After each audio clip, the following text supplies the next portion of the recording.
पण मला असं वाटतं की अशा प्रकारच्या नवनवीन क्षेत्रांमध्ये काम करणं हे अत्यंत महत्वाचं आहे। आता मी बघितलं तर हे जे काही आपण हब अँड स्पोक मॉडेलमध्ये काम करतोय त्या सेंटर ऑफ एक्सलन्स मध्ये ट्रायबल हेल्थ आहे, त्याच्यामध्ये जेरिएट्रिक केअर आहे, त्याच्यामध्ये मोठ्या प्रमाणात वेगवेगळ्या ज्या गोष्टी आपल्याला आज आवश्यक आहे, जेनेटिक स्टडी आहे, म्हणजे ज्या गोष्टी सामान्य माणसाला उपलब्ध होत नाहीत त्या आपल्या मेडिकल कॉलेजेसमध्ये त्याची सुरुवात करून त्याच्या माध्यमातून त्याचं एक्सपर्टीज देखील तयार करायचं आणि सामान्य माणसाकरता त्याची उपलब्धता करून द्यायची, अशा प्रकारची ही जी काही व्यवस्था उभी राहिली आहे ही अत्यंत चांगली आहे। आणि यात ऑटोनॉमी असली पाहिजे याकरता सेक्शन 8 कंपनी तयार करण्यात आलेली आहे की ज्याच्या माध्यमातून आपल्याला हे सगळं काम आपण करणार आहोत।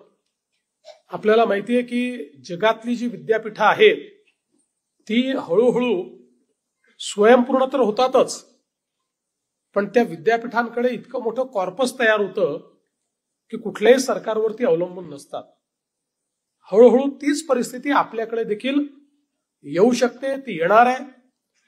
आणि मला असं वाटतं की अशी परिस्थिती जर आणायची असेल तर अशा प्रकारचे जे काही सेक्शन 8 कंपनीज आहेत किंवा अशा प्रकारचे जे प्रयोग आहेत हे प्रयोग अत्यंत महत्वाचे आहेत, कारण यातनं आपण जे काही देशाला समाजाला आवश्यक आहे त्याच्याशी आपण जुडतो आणि त्याला केटर करण्याचं काम आपण करतो।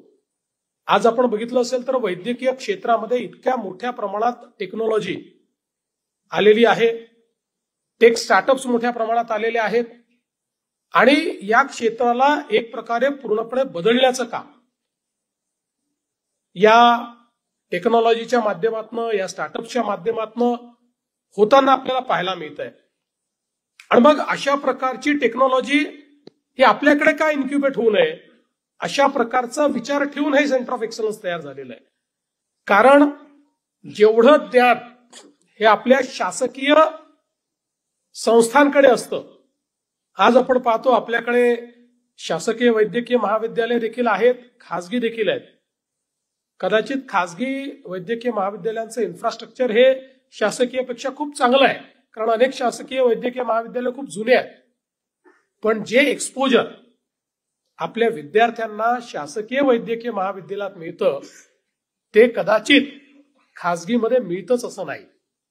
आता तर आम्ही इथे आल्यानंतर आम्ही बघितलं की आता आपण त्याच्या पुढे गेलेलो आहोत, आता सगळं सिम्युलेशन पद्धतीनं आपल्याला शिकवायचं आहे। त्याच्यामुळे आपल्याकडे केसेस नसल्या तरी देखील आपल्याला त्या पद्धतीचे जे काही ऑपरेशन्स असतील, प्रोसिजर्स असतील, इंटरव्हेन्शन्स असतील, या आता टेक्नॉलॉजीचा वापर करून आपण सिम्युलेशन पद्धतीनं शिकवू शकतो।